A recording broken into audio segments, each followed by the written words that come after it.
Então, vamos lá. Embora preciosa a fidelidade, ela é muito rara nesses dias de hoje, né? A infidelidade, ela ronda o nosso meio. E em todas as áreas. Se a gente for pensar no casamento, com os filhos, serviço, amizades, principalmente amizades. Eu falo que o meu ciclo de amizade ele é muito pequeno.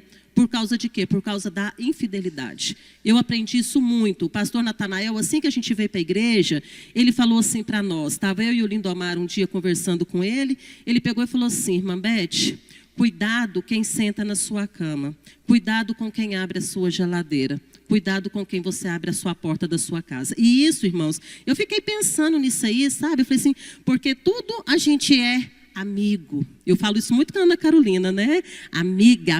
Eu falei, minha filha, é muito difícil hoje a gente ter um amigo de verdade. Um amigo fiel para que você possa confiar. Contar os seus sonhos, contar tudo aquilo que você deseja, tudo aquilo que está guardado no seu coração. Porque quando a gente está com planos para a gente fazer, primeira coisa que a gente faz é contar para um amigo. Às vezes a gente nem conversa com o nosso cônjuge, né? A gente quer conversar com um amigo, porque a gente acha que ele é fiel, né? A gente confia nele. E às vezes nós somos traídos com isso. Principalmente no nosso ciclo de amizade. Família, também isso acontece bastante. Quantas famílias a gente não vê que são desunidas por causa da infidelidade? Né? Por causa das coisas que às vezes são contadas, confia e depois estoura e o negócio não fica bom. E aonde causa muita inimizade com isso. Né? Talvez na igreja também. A Bíblia tem muitas referências a ela, mas Provérbios 28:20 em particular, diz que a fidelidade é a chave para as bênçãos. Então, se você é fiel, você pode ter certeza que as bênçãos chegará, certo? E existem dois tipos de bênçãos, em geral. O primeiro tipo é conhecido como as bênçãos comuns. Como assim as bênçãos comuns?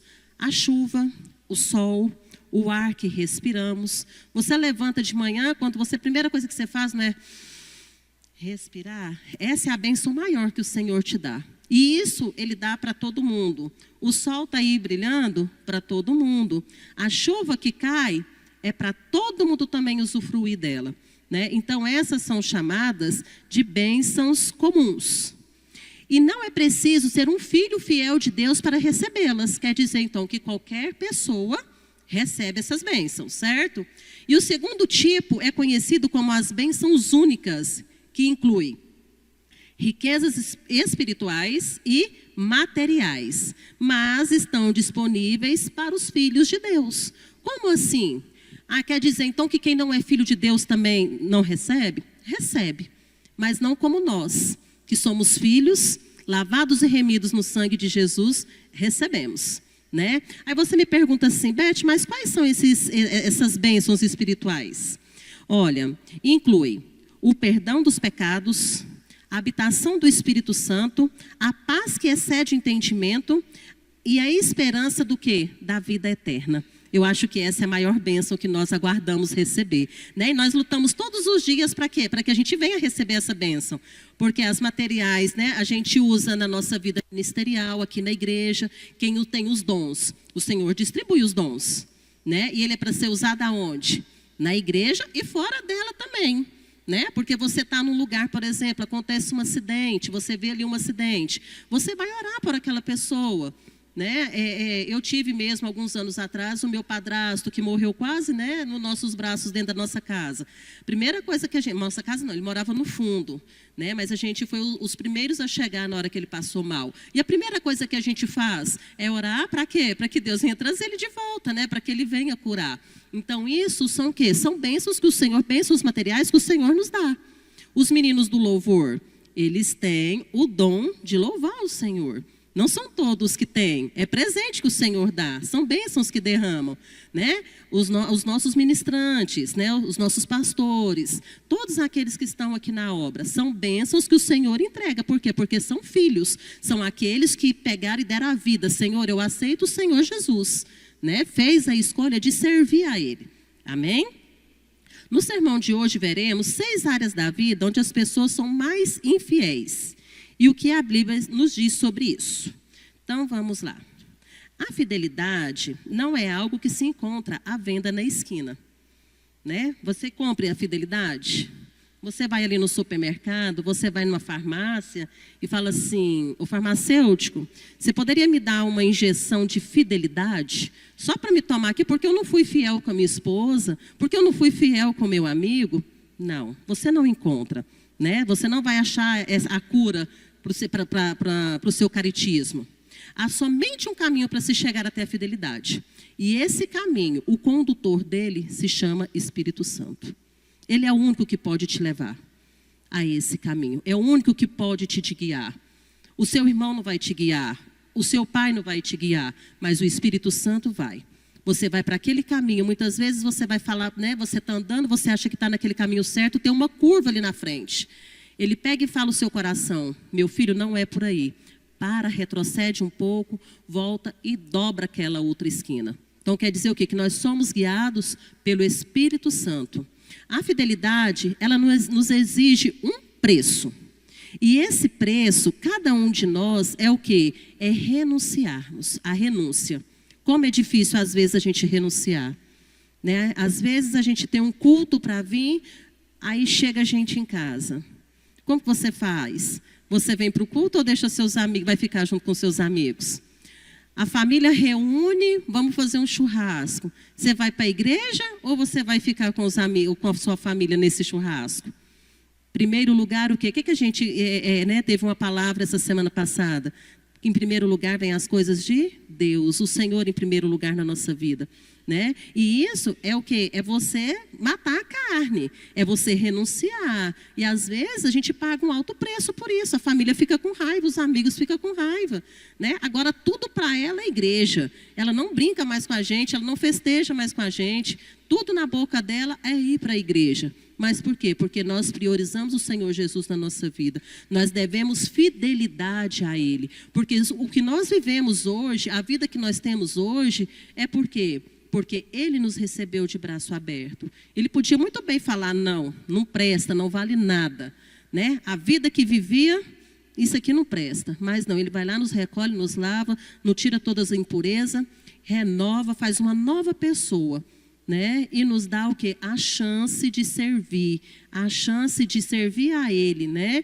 De pegar e falar assim, Pai, eis-me aqui. O Senhor me tirou daquele lamaçal e agora eu vou te seguir. Vou ser fiel ao Senhor até que o Senhor volte. Amém?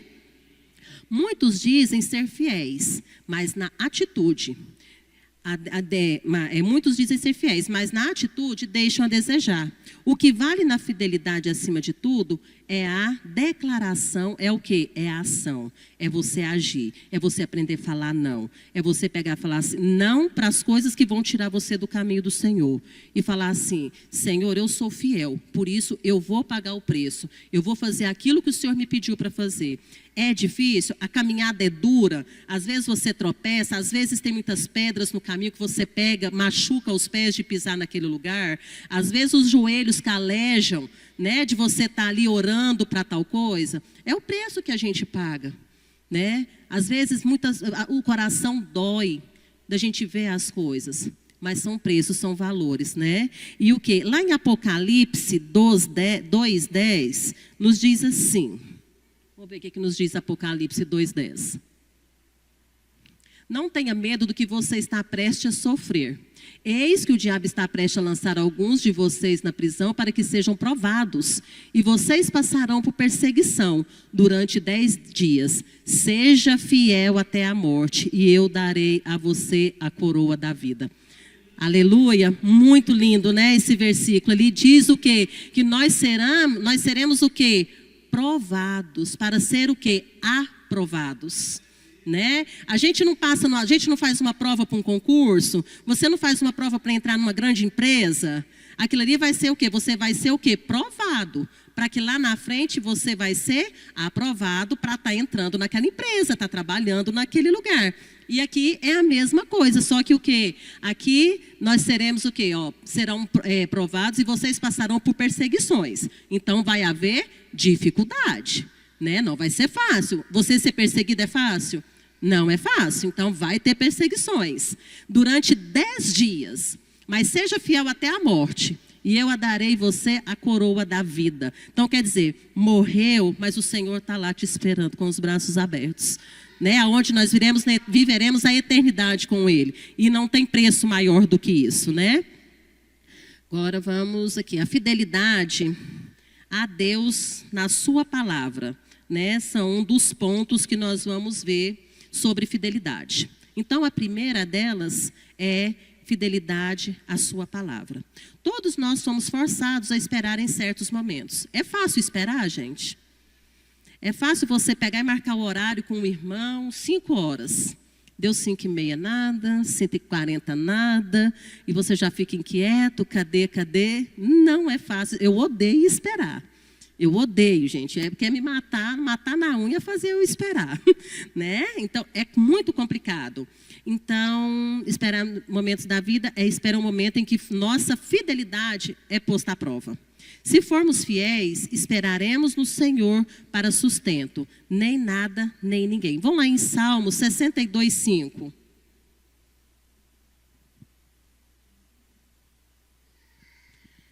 Descanse somente em Deus, ó minha alma, dele vem a minha esperança. Então nós devemos descansar em quem? Devemos esperar em quem? Somente em Deus. Nada e nem ninguém, somente no Senhor. Precisamos ser fiéis à palavra de Deus também. Devemos conhecê-la de cor para que não pequemos. Salmo 119, versículo 11.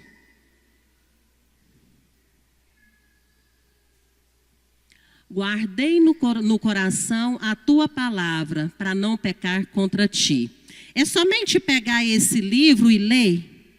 Ler, a gente lê qualquer livro de história, qualquer romance, qualquer literatura, a gente lê. Mas a palavra de Deus, não.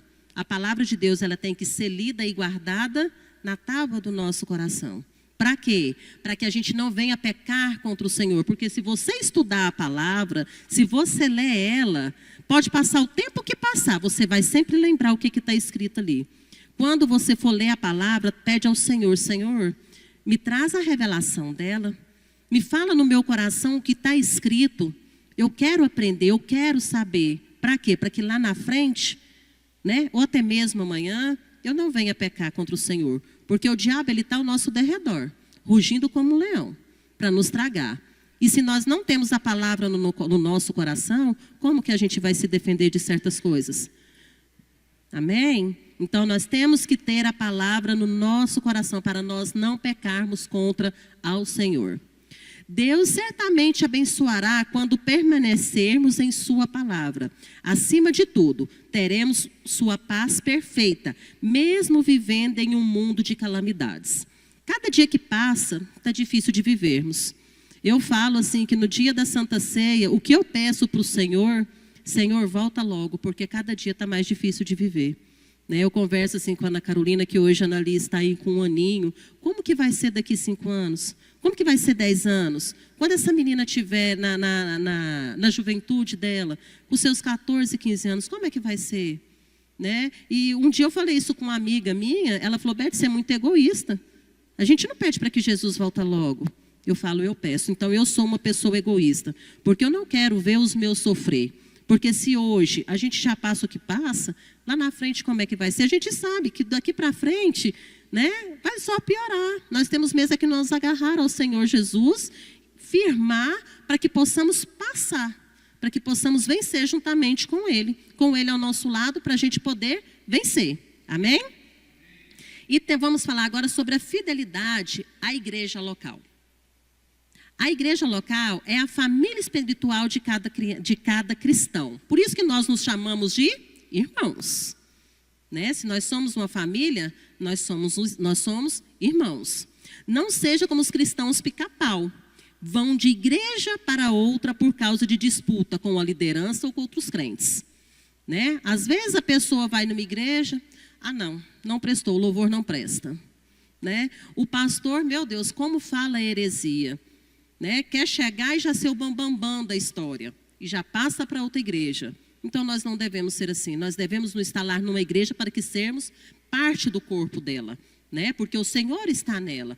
Não adianta a gente ficar pulando de igreja em igreja. Isso não vai adiantar nada. Isso não vai te preencher em nada, né? Ao contrário, você só vai se machucar. Você só vai cada vez mais se iludir com as coisas que ali acontecem. Então, nós temos que estabelecer numa igreja. Deus nos chamou para sermos de um só espírito. 1 Coríntios 1:10.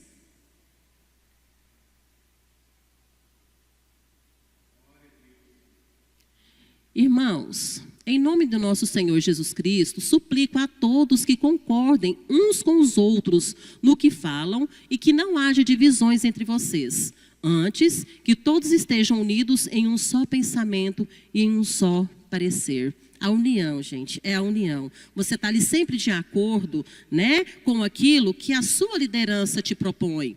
Né? Às vezes você chega e fala assim, por exemplo, o João Marcos propõe alguma coisa, eu chego nele e falo assim, João Marcos, posso te dar uma opinião? Posso falar com você alguma coisa? Isso não é errado, né? Não é errado. Você não está indo contra ele. Talvez o que eu vou falar para ele pode enriquecer ou não, né? Talvez no modo dele ver, falar, não, irmã Beth, não dá certo. Mas ele pode muito bem, não, irmã Beth, vai ser legal, vai complementar aquilo que eu quero fazer. Isso é o quê? É união, é você estar ligado ao corpo, é você estar juntamente com os seus líderes. Para quê? Para que possamos romper, para que possamos vencer na obra. Porque a obra do Senhor todos os dias é um desafio. É um desafio, né? Tanto para quem está pregando, tanto para quem está aqui louvando, tanto para quem trabalha, né, nas outras partes da igreja. É um desafio todos os dias. A fidelidade à igreja é melhor expressa por sua obediência aos seus líderes. Então, não julgue, não procure se vingar deles ou prejudicá-los. Vamos olhar lá em Hebreus 13:7.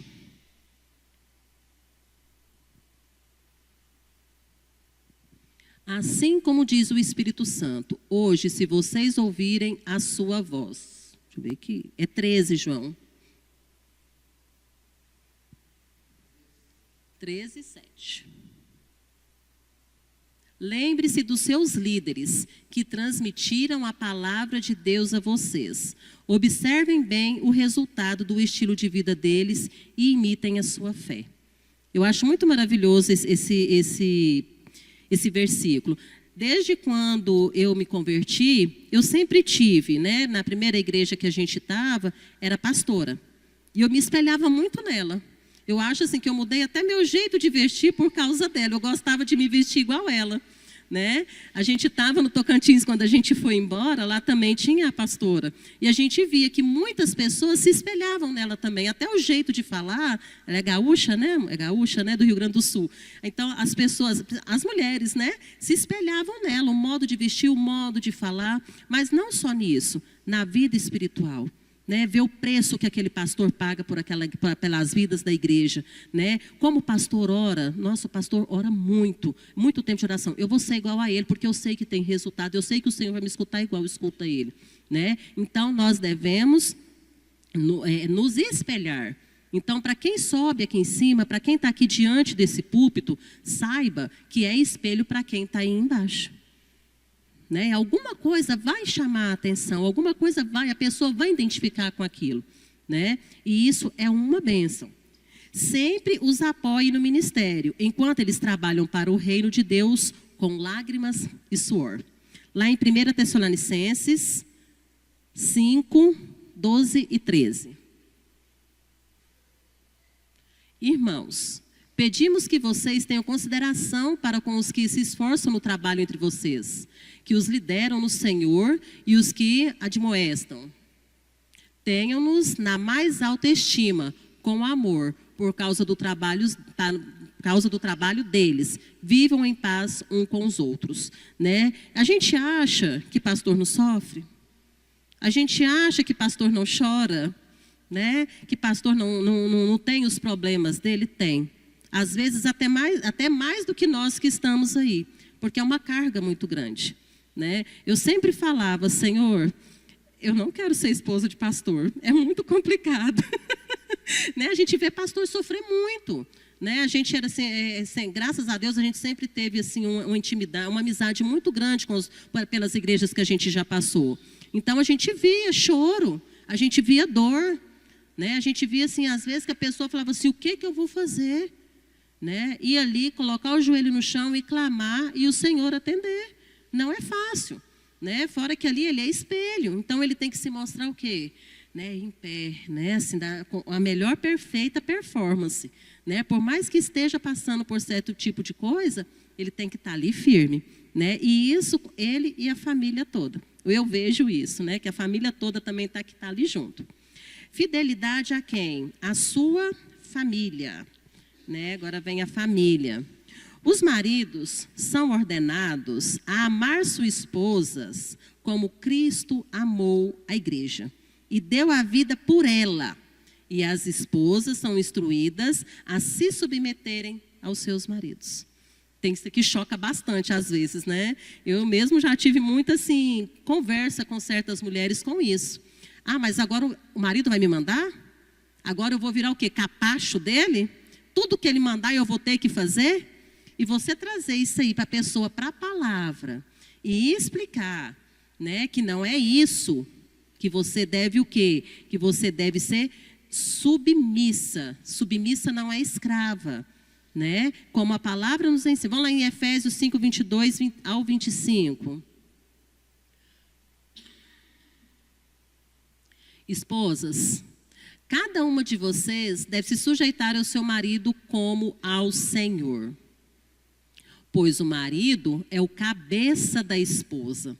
E hoje a gente vê quantas mulheres querendo ser a cabeça da casa. Achar que é ela que tem que mandar. É ela que vai fazer. Não, a voz mais alta que é a minha. O marido só obedece o que eu falo. O marido só passa o cartão naquilo que eu quero comprar. Como também Cristo é o cabeça da igreja, que é o seu corpo, do qual ele é o Salvador. Como a igreja está sujeita a Cristo, assim a esposa está sujeita em tudo ao marido. Maridos, cada um de vocês deve amar a sua esposa, assim como Cristo amou a igreja e entregou-se por ela, para santificá-la, tendo-a purificado pelo lavar da água por meio da palavra. Amém? E apresentá-la a si mesmo como igreja gloriosa, sem mancha, nem ruga, nem coisa semelhante, mas santa e sem culpa. Então não tem como a gente querer voltar atrás, nós mulheres, né? Por mais que sejamos duras, por mais que sejamos do jeito às vezes que fomos criadas, né? Do meio da família, não. O nosso marido é o cabeça da casa. Primeiro o Senhor fez quem? Fez o homem, né? Adão. E a mulher, ela foi feita para quê? Para ser ajudadora, né? Para ser o esteio, ajudar o marido ali em oração, em tudo aquilo que precisar. Não o marido se escorar em nós, né? Mas nós para sermos ajudadoras dele, né? Então foi por isso que primeiro, senão Deus tinha feito nós primeiro. Então, não, vamos colocar essas mulheres aí que elas vão dar jeito no negócio, né? E não foi bem assim. Né? Foi totalmente ao contrário, mas é por isso, por quê? Porque Deus é o cabeça da igreja e o homem, o esposo, ele é a representação, né? Então nós devemos amar, respeitar e cuidar em todos os termos, obedecer, sermos fiéis. Hoje a gente vê tanta infidelidade em casamentos, tantos casamentos destruídos, tanto de pessoa mais nova quanto pessoas mais velhas, né? A gente vê isso no meio secular e infelizmente também no meio de cristãos, né? Que eu acho assim que deu lugar mesmo para o inimigo, né, trabalhar e fazer essa bagunça, né? Porque a infidelidade, ela dói, ela machuca, ela destrói, né? Se um marido trai uma esposa, ele não trai só a confiança da esposa, ele trai a confiança dos filhos e de todos os familiares que estão ali à volta, né? E acaba aquilo ali, acaba com a família, né? A morte, né? Quando não há morte, há represálias, brigas, né? Tantas coisas que acontecem, né? Então é um lugar onde que o diabo ele está agindo assim de um tal jeito que ele não está tendo dó dos casamentos, né? Então, mulheres, vamos ser, né, esposas submissas aos nossos maridos. Noivas, né, que estão aí para casar, as mulheres que ainda não casaram, né? É muito bom. Às vezes isso bate muito com a gente. Porque já me bateu. Na palavra fala que o marido, ele deve amar primeiro a esposa, depois os filhos. Não é isso? Tem, a palavra fala sobre isso, nos ensina isso. Porque os filhos, nós temos nossos filhos, amamos. Só que um dia eles vão largar, eles vão sair da gente, né? Vai casar, vai ter a família dele e vai continuar essa linhagem do mesmo jeito. Então, às vezes, é meio difícil, é meio complicado isso adentrar o nosso coração e nós aceitarmos. Mas se nós lermos na palavra e trazer para o nosso coração, nós vamos aprender sobre isso. E nós vamos aprender o quê? A respeitar a palavra de Deus. Porque se formos contra isso, não vai dar certo. Não vai ser legal. Não vai fluir. Os filhos são instruídos a obedecer a seus pais no Senhor. É uma promessa condicional. Os pais são instruídos a não provocar a raiva de seus filhos, mas crie-os na disciplina e na instrução do Senhor. Efésios 6, do 1 ao 4. Filhos, obedeçam aos seus pais no Senhor, pois isso é justo. Honre a seu pai e a sua mãe, que é o primeiro mandamento com promessa. Porque é o quê? É uma promessa que o Senhor faz, né? Honrar o teu pai e a tua mãe a fim de que tudo corra bem com você e você tenha vida longa na terra. Então, obediência, a gente sempre aprendeu que ela procede bênçãos. Então, se os seus filhos honram o teu pai e a tua mãe, os seus dias na terra serão longos. E isso hoje a gente vê no nosso meio. Né? Os filhos que não obedecem os pais, essa droga hoje que chegou, né? Que está aí acabando com tudo. Tem a desobediência ali. Quantas vezes eu já vi passar na televisão que a mãe tem que amarrar o filho, acorrentar o filho para que o filho não vá para a boca de fumo. A mãe conversa e não adianta, ele não obedece. E chega a acontecer o quê? Da vida daquela pessoa, daquele filho, ser ceifada. Né? Então, é uma promessa, um aprendizado que ele traz bênção para a vida. A fim de que tudo corra bem com você e você tenha vida longa na terra. Pois não irritem os seus pais, não irritem os seus filhos. Antes, criem-no segundo a instrução e o conselho do Senhor. Escravos, obedeçam aos seus senhores terrenos como a Cristo, com respeito, temor e sinceridade de coração. Obedeçam-lhes não apenas para agradá-los quando eles os observam, mas como escravos de Cristo, fazendo de coração a vontade de Deus. Então, amados, não tem outra coisa a não ser obedecer aos nossos pais, sermos fiéis a Ele, né? E aqui colocou também o quê? Aos nossos patrões, né? A gente vai entrar nela agora mesmo. E agora vamos falar a fidelidade às nossas finanças. Aí muitas vezes vem e fala assim, mas lá vem falar de dinheiro, né? Que isso muitas vezes entristece a igreja, mas está na palavra da gente ser fiel aos nossos dízimos. Planeje suas despesas com muito cuidado, né? Porque tem gente que gasta sem ter aquilo que tem, né? Lucas 14, do 28 ao 30. Qual de vocês, se quiser construir uma torre, não senta primeiro para calcular o preço e verificar se tem dinheiro suficiente para completá-la? Pois, se lançar o alicerce e não for capaz de terminá-la, todos os que virem zombarão dele, dizendo, este homem começou a construir e não foi capaz de terminar. Então, isso aqui quer dizer o quê? Ele teve pensou assim, não, vou construir uma mansão. Vai lá e faz o alicerce dela. O alicerce dela está completo, muito bem feito. E começa a levantar as paredes, né? As paredes são levantadas, o teto às vezes até chega a ser feito. Aí vem a parte mais cara, né? Que é a parte do quê? Como que fala? Do acabamento.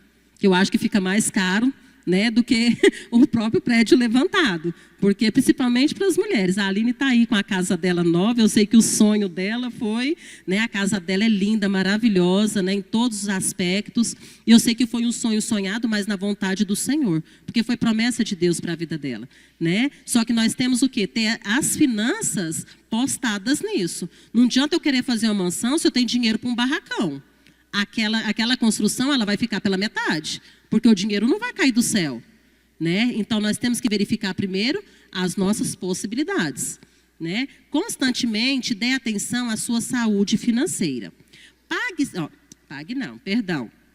Entregue seu dízimo, devolva em dia. Tudo que você tem pertence a Deus. A palavra de Deus nos ensina que tudo é dele. Nós estamos aqui somente para administrar, certo? E com isso, a palavra nos fala que nós temos que devolver somente o quê? 10% daquilo que ele nos entrega. Né? E muita gente acha que é um rio de dinheiro. Ah, mas eu vou dar dinheiro para a igreja? Igreja não precisa de dinheiro, vou enriquecer pastor? Nós já cansamos de escutar isso, né? Eu que vim do mundo mesmo, aí, há poucos anos, até a gente mesmo, eu mesmo já falei, eu não vou ser hipócrita em falar, porque eu mesmo já falei sobre isso, né? Assim, mas minha mãe foi crente primeiro do que eu, então ela buzinava muito na minha cabeça, falava demais, e eu pegava e nós duas sempre debateu muito com isso, mas eu aprendi que não é isso, né? Aí vamos lá. Mas ele está pedindo que você devolva 1/10 para o bem-estar de seu servo. Ele prometeu abençoar seu dízimo e lhe disse para testá-lo. Malaquias 3:10.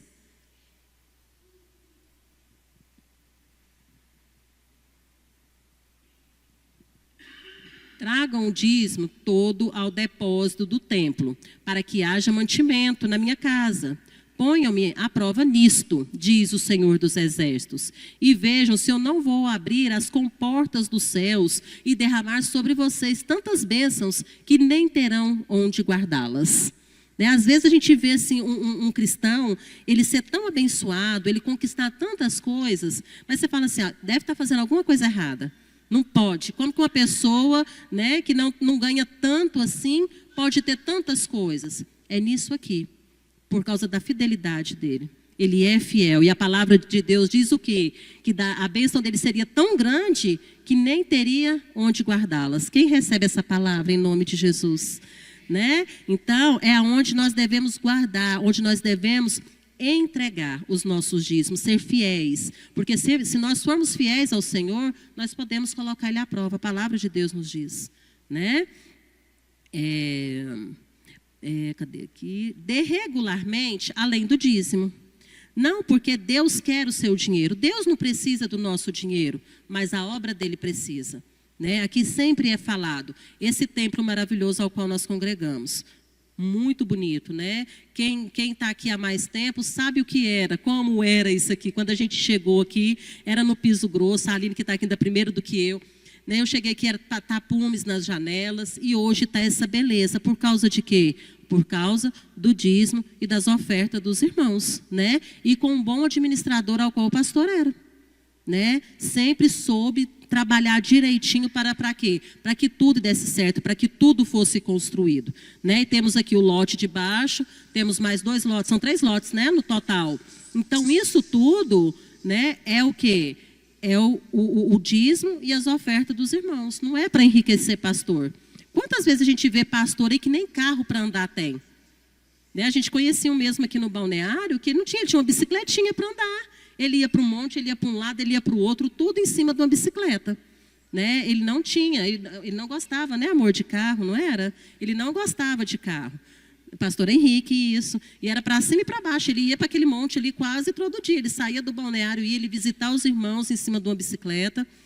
Né? Então, não quer dizer que o quê? Mas a igreja dele, muito bem cuidada. As coisas da igreja dele, muito bem organizada.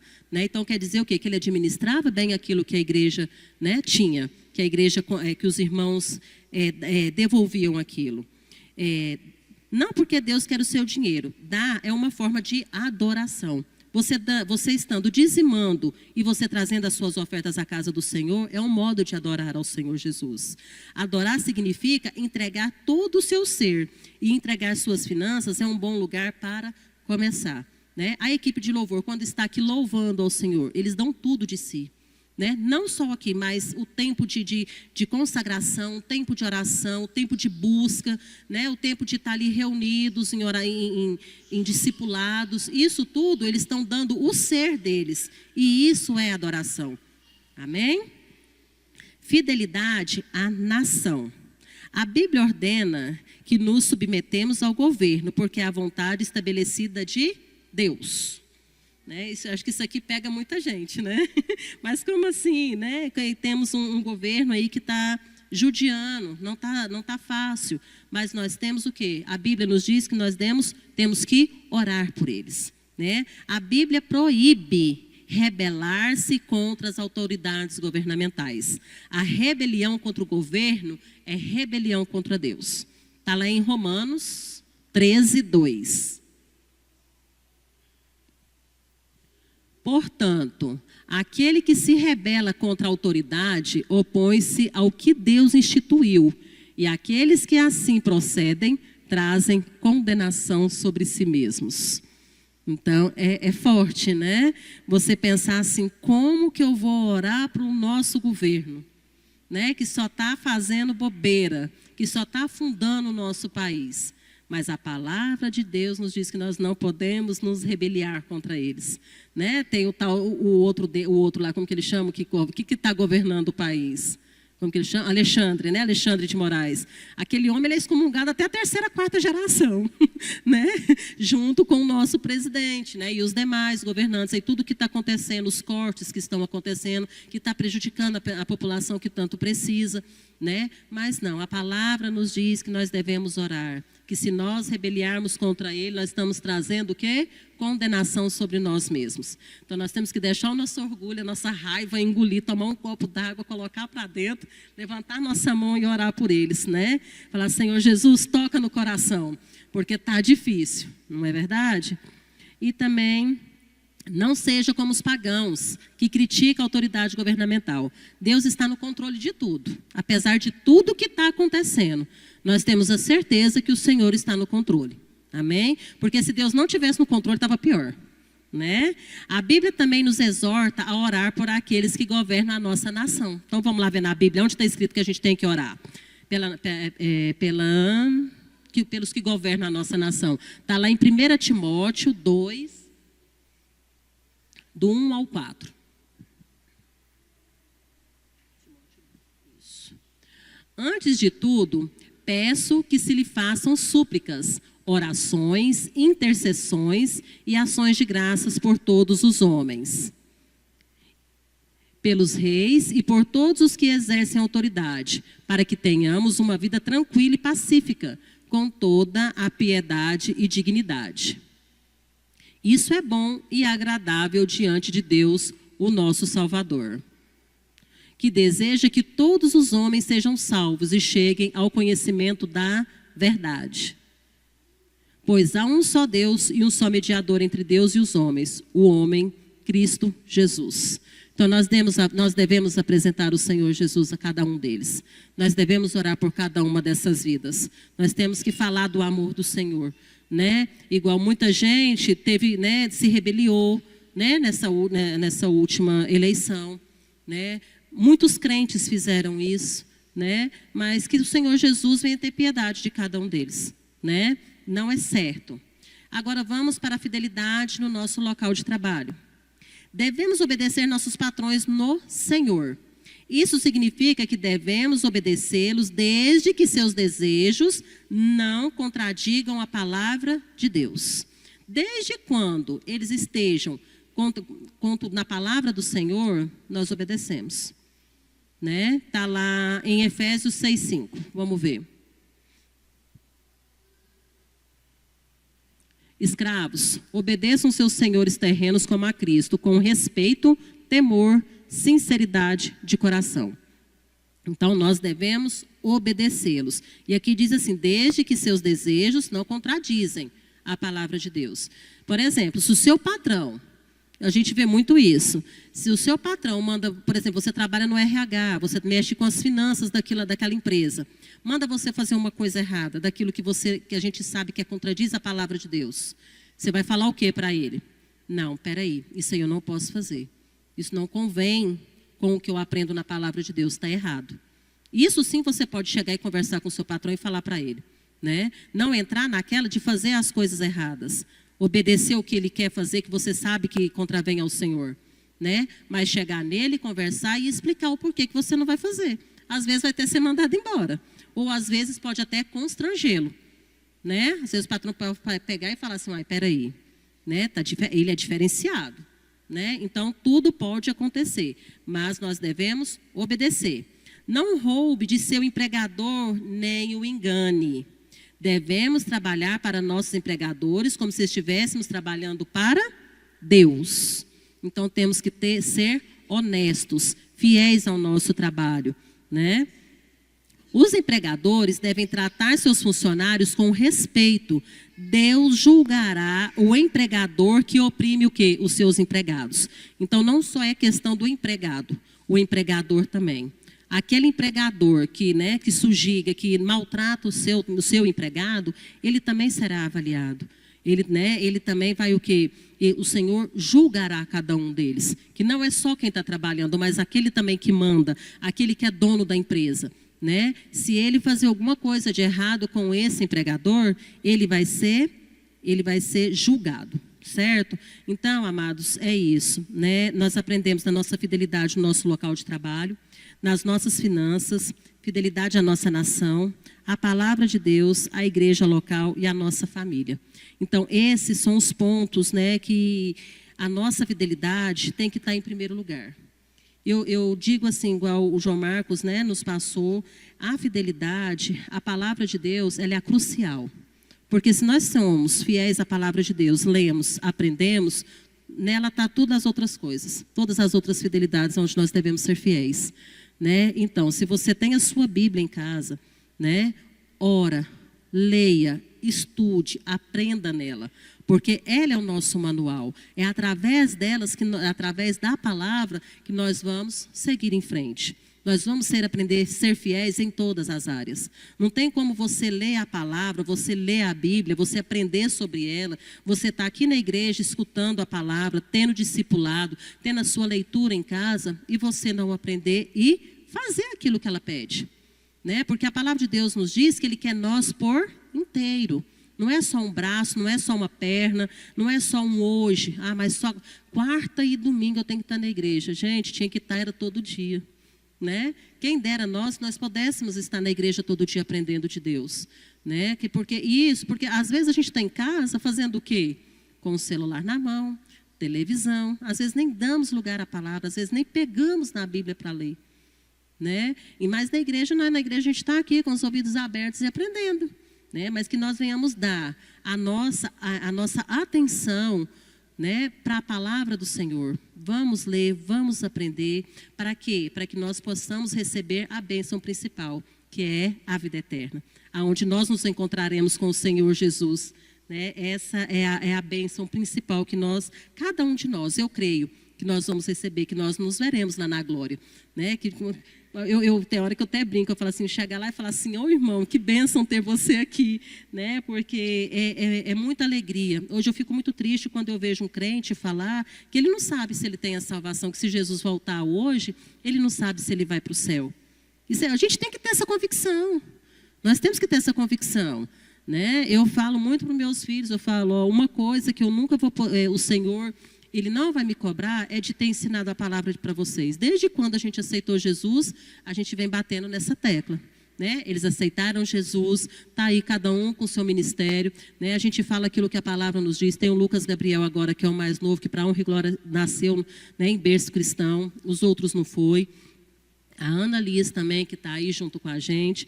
Mas que nós venhamos nos unir como um corpo, um verdadeiro corpo. Né? O corpo de Cristo. Unidos em oração, em busca da palavra, obedecendo a cada lei, obedecendo aos nossos pastores, né, a ordem da igreja. Amém? Vamos colocar de pé, vamos fazer uma oração.